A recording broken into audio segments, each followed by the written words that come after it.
As we talk about collaboration, and I think it's a great note for us to end on too, and the ways that we can work together while also having those brave, courageous conversations about our differences, how do we stand for each other in our power while also maintaining the truth of ourselves? Bonnie, you want to start there?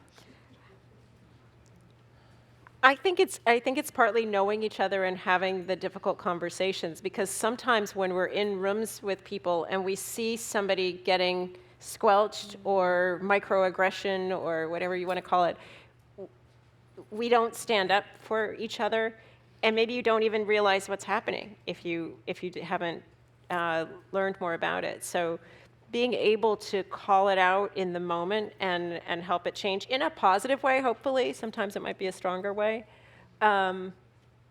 Certainly by, I mean, again, my context is corporate America too. So a lot of it is mentoring people that don't look like you, pulling. I'm a ski racer because Barbara Warmath, who was white and two-legged, she was on the tennis team, and I was exempt from PE because I'd had another surgery. She lived in La Jolla, San Diego, on the rich side of town. I lived in National City near the border with the gangs and everything.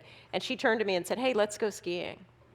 And that changed my life. We strengthen each other by reaching across differences and pulling people forward, mentoring people, inviting them to new experiences. And I know that's so much what Omega is about. I mean, I've heard the stories of how many of you ended up here in this audience, and it's, somebody who might not be typical of what you'd think of as Gloria Steinem was invited here because somebody pulled somebody across different lines and brought somebody into this conversation. And so I think that's what it means to stand up for each other, is to listen, to invite, to learn, to be curious.